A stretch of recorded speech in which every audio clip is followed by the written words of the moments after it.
Salam sejahtera. Nama saya Mariam Mokhtar. Pada 15 hari bulan Februari, bekas Perdana Menteri Muhyiddin Yassin mendakwa yang Perdana Menteri Anwar Ibrahim cuba memfitnahnya dan Perikatan Nasional menjelang pilihan raya 6 lagi negeri pada hujung tahun ini. Dia beri amaran pada Anwar supaya jangan nak main-main dengan sentimen rakyat, kerana rakyat yang berjuta-juta di luar sana melihat telatah kerajaan dan pimpinan yang bersikap dengan niat jahat. Muhyiddin juga mendakwa yang kepimpinan Anwar tidak adil dan ia kata yang Anwar tidak boleh fikir yang ia boleh bertahan selama-lamanya. Yang peliknya ialah Muhyiddin hanya berani bersuara semasa Anwar tidak ada dalam parlimen. Bila Anwar ada dalam parlimen, mengapa dia bisu saja? Sekarang ni, Anwar melawat Turki untuk mengucapkan penghargaan rakyat terhadap pasukan penyelamat Malaysia menolong dalam bencana di Turki. Cuba anda dengar apa yang Muhyiddin kata dalam parlimen. Melemparkan tuduhan yang bukan. Kononnya saya selewengkan 600 bilion. Ini siapa sebut? Perdana Menteri kata. Lepas tu dah tukar 530 bilion tu betul. Lepas tu 90 bilion. Lepas tu 45 bilion. Lepas tu 300 milion. Ni apa? Perdana Menteri Tambun cakap ni. Kalau dari segi undang-undang, ini defamation. Saya belum nak ambil tindakan undang-undang. Kesian pada Perdana Menteri baru, bagi dican dulu. Mungkin Muhyiddin tak faham atau tak mahu mengaku yang SPRM tu, iaitu Suruhanjaya Pencegahan Rasuah Malaysia, dilaporkan oleh New Straits Times 2 hari yang lepas yang Muhyiddin akan dipanggil untuk membuat kenyataan mengenai dakwaan yang partinya telah menerima 300 juta ringgit sebagai dana politik daripada kontraktor yang telah dianugerahkan projek ketika pentadbirannya. Termasuk itu, beberapa pemimpin bersatu termasuk bendahari parti itu akan dipanggil untuk memberi keterangan pada SPRM. Dan juga individu kontraktor akan dipanggil supaya kenyataan mereka juga akan dirakamkan. Mungkin anda telah membaca berita pada hujung bulan lalu yang SPRM telah membekukan 2 akaun milik bersatu yang berbaki 40 juta ringgit. Kita diberitahu yang selepas SPRM buat siasatan mereka, penyumbang kepada parti adalah kontraktor yang menerima kontrak kerajaan ketika pentadbiran Muhyiddin. Yang ganjil ialah ini ya. Parti Bersatu ini agak muda partinya bandingkan dengan UMNO Baru atau DAP ataupun PKR. Bersatu tu macam baby. Ya. Tetapi duit dalam akaunnya beratus-ratus juta ringgit. Mana dia dapat duit tu? Kalah lagi parti kat Amerika. Sebelum ini, Bersatu juga dilaporkan menerima hingga 300 juta ringgit daripada kontraktor berkenaan sebagai dana politik selepas persetujuan dibuat dengan beberapa pemimpin parti.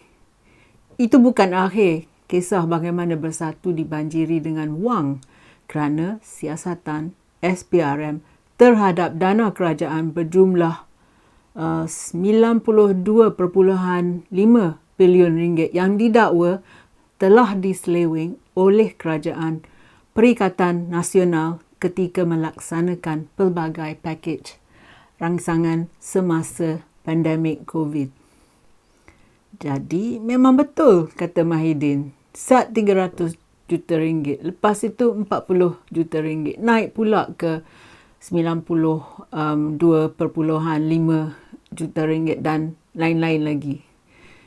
Yang dia tak bagi tahu anda ialah SPRM mendapati yang kebanyakan duit ini didakwa adalah kepunyaan rakyat. Ya, duit anda juga, duit rakyat. Saya nak sebutkan juga, ada tuduhan-tuduhan yang saya mengambil wang. 1 sen wallahi pun tak ada. Ini yang disebut 600 bilion ke 530 bilion tu ialah apa disebutkan pakej rancangan. Menteri Ekonomi pun tahu. Menteri Kewangan pun tahu, Perdana Menteri. Bukan untuk kita rakyat dapat kontrak. Nak kata bodoh, bodoh juga. Kenapa buat begitu? Mahidin kata dia tidak menerima 1 sen pun dan ia nafikan yang menantunya, Adlan Berhan, terlibat dalam kontrak kerajaan. Jadi, Mahidin tak perlu takut dan tak payah marahkan Anwar. Biar saja SPRM teruskan siasatan mereka dan kalau ada cukup bukti, ia boleh didakwa. Kalau tak ada bukti, ia akan dilepaskan.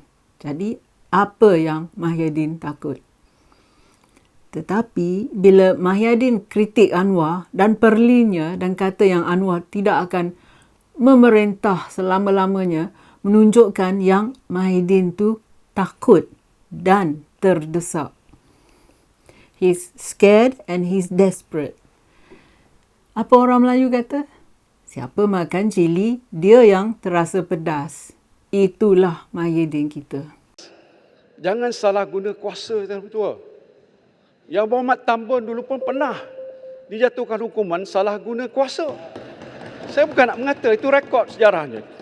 Elok pun Mahyadin bangkitkan isu salah guna kuasa. Dia pandai nak tuduh Anwar, tetapi dia ingat tak 3 perkara ini? Pertama sekali, siapa yang bertanggungjawab untuk langkah Sheraton?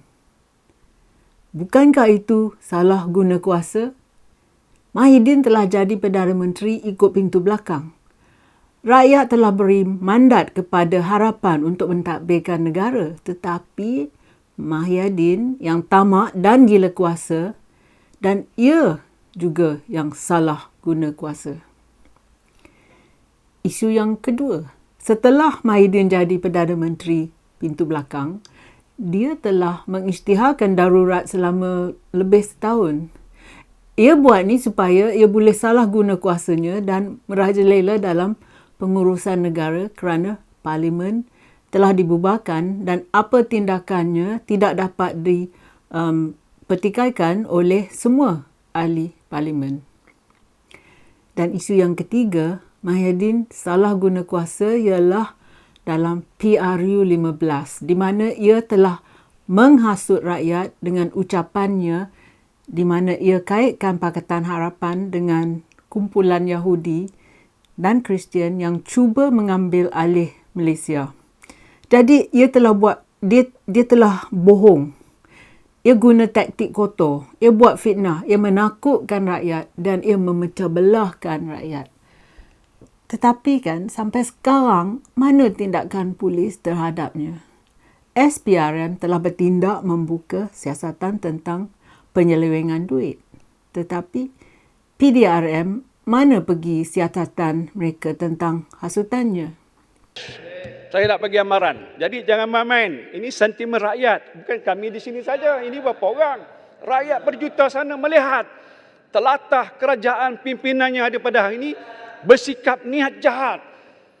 Saya rasa gitu. Saya dah lama dalam kajian. Dekat hampir 50 tahun. Hari ini saya bercakap. It is not fair. And you think you can last forever? Dari klip video yang keempat ni, ternyata yang Mahyadin terdesak.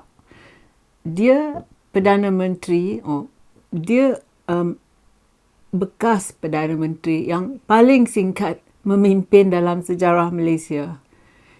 Ini sungguh memalukan.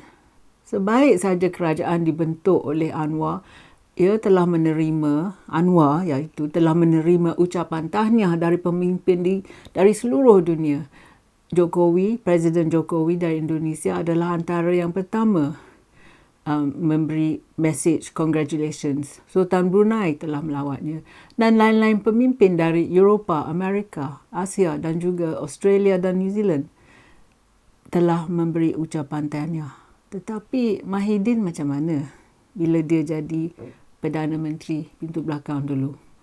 Mungkin pada 2020, ia masyhur sebagai Perdana Menteri di bawah tempurung je sahaja.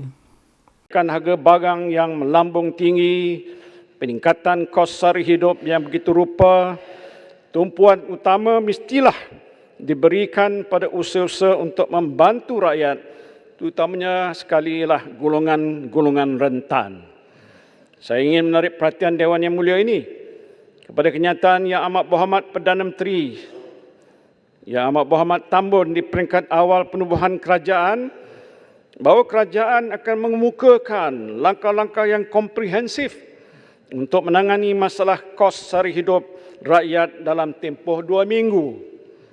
Sekarang ni dah menjangkau hampir 3 bulan, Tuan Ibu Ketua.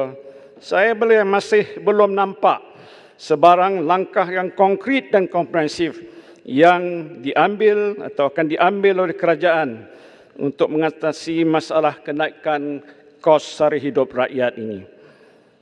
Mahidin memang jealous. Dalam 3 bulan, Anwar telah lebih maju memerintah berbanding dengan 33 bulan pemerintahan Perikatan Nasional. Banyak langkah yang telah Anwar melaksanakan dan satu daripadanya ialah mata wang ringgit tidak merosot bandingkan bila Mahidin jadi Perdana Menteri. Semasa pentadbirannya, Mahidin telah menghadiahkan ahli parlimen yang jujur dan setia padanya dengan pangkat besar dalam Gomin ataupun dalam GLC.